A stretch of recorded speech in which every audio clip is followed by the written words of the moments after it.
Hello everyone, welcome you all in Learn to Read with Dr. Minoti Shrivastava. Hope you all are fine and safe and using your time in good things. And a very happy new year to all of you. Student learn to teach channel पे जो हमने अपनी last video complete की है वो है Kothari commission part 1। Kothari commission हमारे last video में कंप्लीट नहीं हुआ था। आज जो मैं वीडियो या जो डिस्कशन आपसे करना चाहती हूँ उसके साथ ही हम कोठारी कमीशन या नेशनल एजुकेशन कमीशन को कंप्लीट करेंगे।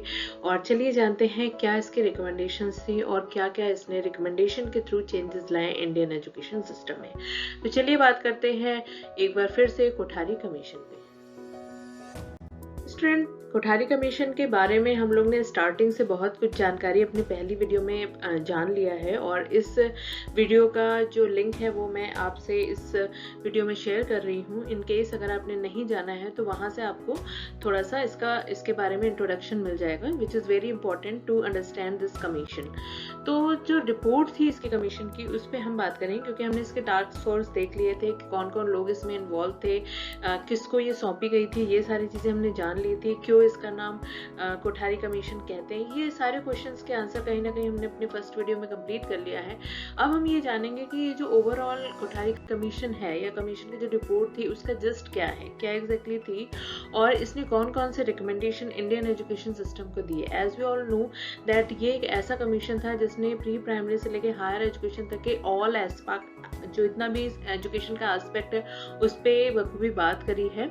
तो हम ये जानेंगे क्या क्या इसके रिकमेंडेशंस रहेंगे। सबसे पहले रिपोर्ट पे हम बात करते हैं तो ये आप देख सकते हो student, 9000 individual covering educator, scholar, scientist were interviewed. जो रिपोर्ट बनी थी वो सिर्फ ऐसे ही दस्तावेजों को चेक करके नहीं बना दी गई थी। 9000 लोगों का इंडिविजुअली इंटरव्यू लिया गया, जिसमें कि जो 9000 थे उसमें कुछ एजुकेटर्स थे, कुछ स्कॉलर्स थे, कुछ साइंटिस्ट थे। तो उन सबके इंटरव्यू से जाके एक रिपोर्ट बनी थी कोठारी या नेशनल एजुकेशन कमीशन की।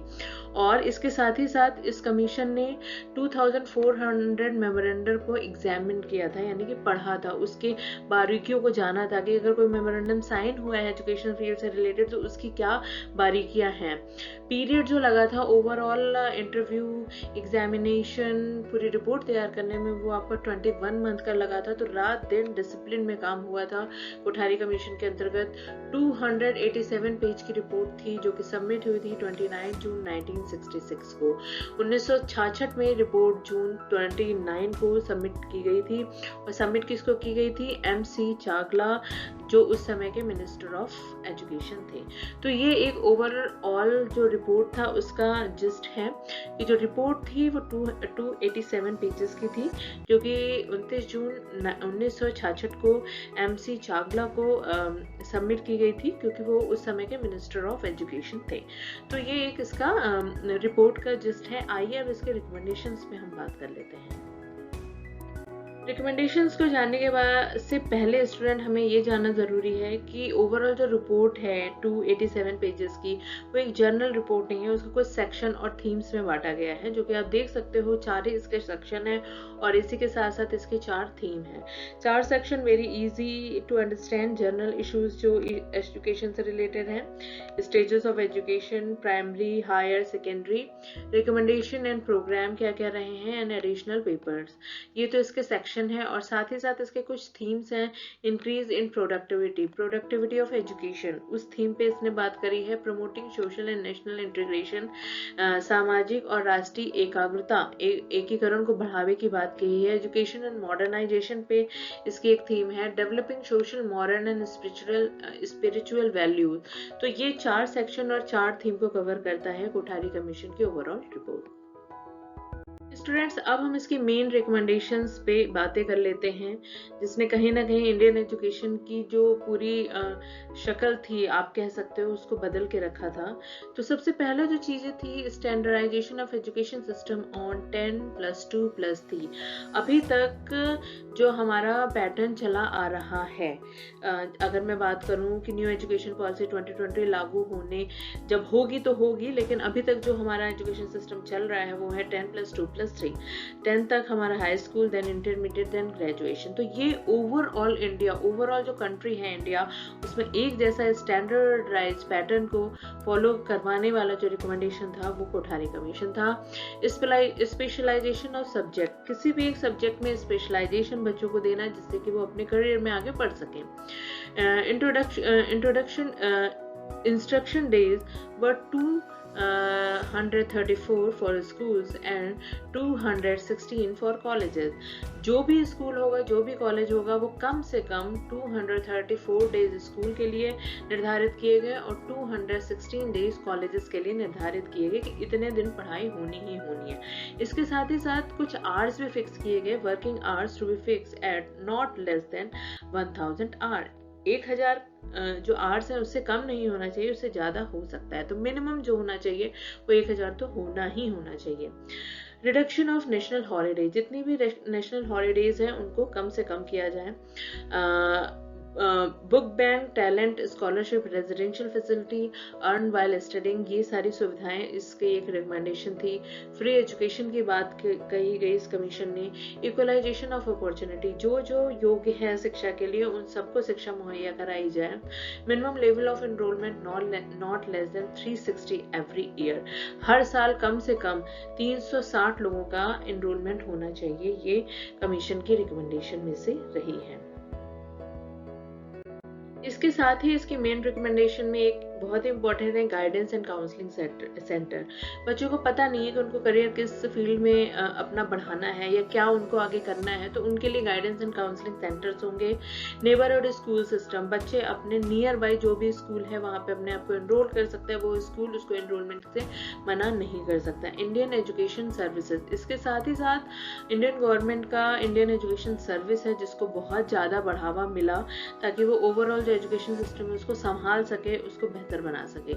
एजुकेशनल एक्सपेंडिचर जो अभी तक हमारा रहा है 2.9%, उसको बढ़ा के 6% करने की बात कही गई इसके रिकमेंडेशन में। और इस कमीशन के बाद सबसे पहली अगर हम कह सकें तो नेशनल पॉलिसी ऑन एजुकेशन बनी, जिसके आधार पे जो ओवरऑल इंडिया है उसके एजुकेशन सिस्टम की पॉलिसी में चेंज आना शुरू हुआ। मेन रिकमेंडेशन को जानने के बाद स्टूडेंट, क्योंकि ये एक बहुत बड़ी रिपोर्ट थी तो कुछ इसने अलग अलग सेक्टर पे बात की। 23 इसके रिकमेंडेशंस हैं जिसको बहुत ही शॉर्ट में आज हम बात करने वाले हैं, जिससे कि एटलीस्ट हमारे दिमाग में कोठारी कमीशन समझ में आ जाए, क्योंकि although it's a very detail document, but हम डिटेल में ना जाके उसको शॉर्ट में समझने की कोशिश करेंगे। तो जो 23 इसकी रिकमेंडेशंस रही हैं, डिफेक्ट्स इन एजुकेशन सिस्टम, उसे हमें कैसे सुधारना, एम्स इन एजुकेशन सिस्टम, हमें एक उद्देश्य के साथ एजुकेशन सिस्टम को लेकर चलना है। Educational structure and standard, infrastructure, standard, वो सारी बात इसके रिकमेंडेशंस में रही। करिकुलम पे इसने फोकस किया, टेक्स्ट बुक पे फोकस किया, इवन टीचिंग मेथड जो है उसमें चेंज लाने की इसने बात कही। गाइडेंस एंड काउंसलिंग सेंटर, जैसे कि अभी हमने मेन रिकमेंडेशन में देखा, वो उस पर बात कही। सुपरविजन एंड इंस्पेक्शन, क्वालिटी कहाँ तक बेहतर हो पा रही है उसकी सुपरविजन इंस्पेक्शन के लिए टाइम टू टाइम इसने रिकमेंडेशन दी। एडमिनिस्ट्रेशन लेवल पे भी इसने बात कही। फिजिकल वेलफेयर ऑफ स्टूडेंट, और बच्चों के शारीरिक विकास और उनके ओवरऑल ग्रोथ पे भी इसका रिकमेंडेशन हमें देखने को मिलता है। तो कहीं ना कहीं इसने ऑल एस्पेक्ट या आप कह सकते हो कॉम्प्रिहेंसिव लेवल पे जाके एजुकेशन सेक्टर को डेवलप करने की बात कही। 23 रिकमेंडेशंस के बाद स्टूडेंट हम यहाँ पे और जान सकते हैं, जैसे इवैल्यूएशन, एजुकेशन सिस्टम में इवैल्यूएशन का क्या पैटर्न हम फॉलो करें। एडल्ट एजुकेशन के बारे में इसने जानकारी दी। टीचर एजुकेशन के बारे में बात करी। Three language formula which is very famous, and हम कह सकते हैं कि nowadays it is also working in our education system, तो उस 3 लैंग्वेज फार्मूला पे इसने वर्क किया। मॉरल एंड रीजनल एजुकेशन पे फोकस किया। Education of women, vocational education, work experience and distance education, ये कुछ चीजें हैं जो इसके 23 रिकमेंडेशंस में आ रही। देन इसके बाद स्टूडेंट इसने बात करी फंक्शंस ऑफ यूनिवर्सिटी लेवल की क्या फंक्शनिंग होनी चाहिए अपने एजुकेशन को बेहतर बनाने के लिए। इनरोलमेंट इन हायर एजुकेशन पे इसने बात करी। सिलेक्टिव एडमिशन, सभी को एडमिशन देना नहीं है, सिलेक्टिव लोगों को एडमिशन दो जो कि काम करना चाहते हैं, जो कि हायर एजुकेशन लेना चाहते हैं। And not least university autonomy की इसने बात करी कि यूनिवर्सिटी को स्वायत्ता अगर हम प्रदान करेंगे तो कहीं ना कहीं यूनिवर्सिटी ज़्यादा बेहतर ढंग से काम करेगी और स्मूथ वे में जाके अपना काम कर सकेगी। तो ये ओवरऑल स्टूडेंट आज हमारा कोठारी कमीशन कंप्लीट होता है, जिसमें आज की वीडियो में जो हमने जाना है उसकी मेन रिकमेंडेशन 23 रिकमेंडेशंस और रिपोर्ट का एक ब्रीफ हमने जाना है कि एग्जैक्टली जिसके बारे में हम बात करते हैं वो किन किन सेक्टर में इस कमीशन ने बात कही है और क्या क्या इसकी रिपोर्ट की खूबियां रही हैं। तो आई होप अगर आप फर्स्ट वीडियो और ये वीडियो आज की वीडियो अगर एक साथ देखोगे तो आई होप आपको कोठारी कमीशन क्लियर होगा। Although it is a very big commission but बहुत ही इंपॉर्टेंट है, सारे ही एग्जामिनेशन में कहीं ना कहीं पूछा जाता है और ये अगर हम एजुकेशन फील्ड से रिलेटेड हैं तो हमारे लिए इसकी जानकारी होना बहुत ज़रूरी है। तो आप बताइएगा आपको ये वीडियो कैसे लगी। टिल देन आप अपना ख्याल रखिए, अपनी फैमिली वालों का ख्याल रखिए। मिलते हैं नेक्स्ट वीडियो में। Till then take care.